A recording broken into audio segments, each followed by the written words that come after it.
चाणक्य नीति पार्ट 4। सज्जन लोग अपनी पत्नी के वियोग को सहन नहीं कर सकते।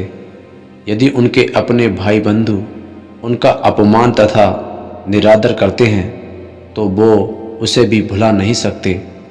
जो व्यक्ति कर्जे से दबा है उसे हर समय कर्ज न उतार पाने का दुख होता है। दुष्ट राजा अथवा मालिक की सेवा में रहने वाला नौकर भी हर समय दुखी रहता है।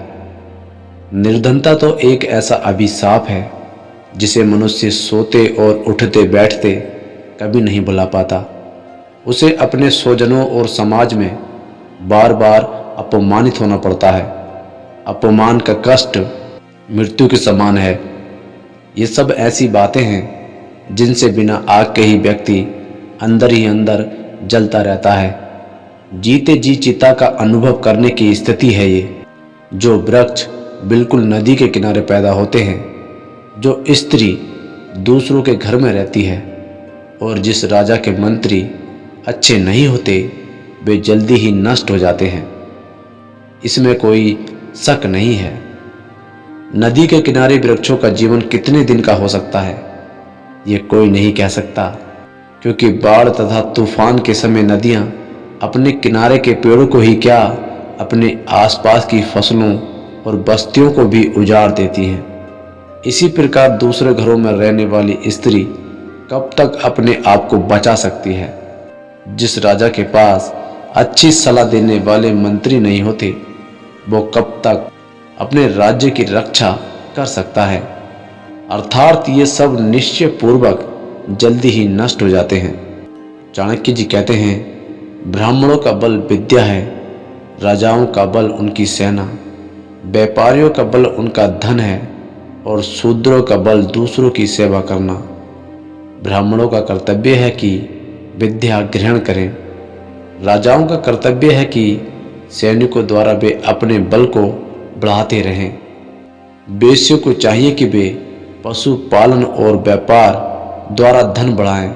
शूद्रों का बल सेवा है। समाज में किसी की स्थिति कम नहीं है। समय के अनुसार परिस्थितियां बदलती हैं। संभवतः किसी समय जन्म के अनुसार चारों वर्ण माने जाते रहे हों, परंतु तथ्य यह है कि वर्णों की मान्यता कार्यों पर निर्भर करती है। इसलिए किसी भी कुल में जन्म लेने वाला व्यक्ति शिक्षा के क्षेत्र में है तो उसे ब्राह्मण ही माना जाएगा। जो व्यक्ति व्यापार करता है, कृषि कार्य में लगा है, पशु पालन करता है, उसे वैश्य माना जाएगा। जो सेना में भर्ती है अथवा सेना से संबंधित कार्य कर रहा है उसे क्षत्रिय कहा जाएगा। शेष व्यक्ति शूद्रों की श्रेणी में आते हैं। शूद्र भी शिक्षित हो सकता है, परंतु किसी भी वर्ण में पैदा हुआ व्यक्ति जो लोगों की सेवा के कार्य में लगा है उसे शूद्र माना जाएगा। शूद्र का अर्थ नीच नहीं है। आज्ञा पालन की भावना शूद्र का विशेष गुण है। प्राय इस श्रेणी के लोग मानसिक रूप से संतुष्ट होते हैं। आचार्य चाणक्य जी कहते हैं, वेश्या का धंधा पर पुरुषों से धन लूटना होता है। धन के समाप्त होने पर वो मुंह मोड़ लेती है। प्रजा प्रतापी राजा को ही सम्मान देती है। जब वो शक्तिहीन हो जाता है तो प्रजा राजा का साथ छोड़ देती है। इसी प्रकार प्रकृति के सामान्य नियम के अनुसार वृक्षों पर रहने वाले पक्षी तभी तक किसी वृक्ष पर बसेरा रखते हैं जब तक वहां से उन्हें छाया और फल प्राप्त होते रहते हैं। घर में अचानक आने वाले अतिथि का जब भोजन पान आदि से स्वागत सत्कार कर दिया जाता है, वो भी सामाजिक नियम के अनुसार विदा लेकर अपने लक्ष्य की ओर चल पड़ता है। भाव ये है कि व्यक्ति को अपने सम्मान की रक्षा का स्वयं ध्यान रखना चाहिए।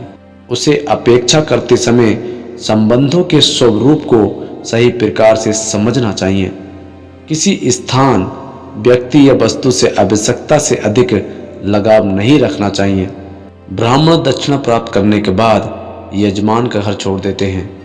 विद्या प्राप्त करने के बाद शिष्य गुरु के आश्रम से विदा ले लेते हैं। वन में आग लग जाने पर वहां रहने वाले हिरण आदि पशु उस जंगल को छोड़कर किसी दूसरे जंगल की ओर चल देते हैं। जिस प्रकार ब्राह्मण लोग यजमान के किसी कार्य की पूर्ति के बाद दक्षिणा प्राप्त हो जाने पर आशीर्वाद देकर वहां से चले जाते हैं, शिष्य भी विद्या की प्राप्ति के बाद गुरुकुल छोड़कर अपने अपने घर चले जाते हैं। अर्थात व्यक्ति को अपना कार्य समाप्त हो जाने पर किसी के यहाँ डेरा डालने की मंशा नहीं करनी चाहिए। तो दोस्तों, ये थी चाणक्य जी द्वारा बताई गई कुछ बातें। आपको कैसी लगी हमें कमेंट बॉक्स में ज़रूर बताएं और ऐसे ही वीडियोस देखने के लिए चैनल को सब्सक्राइब करें। धन्यवाद।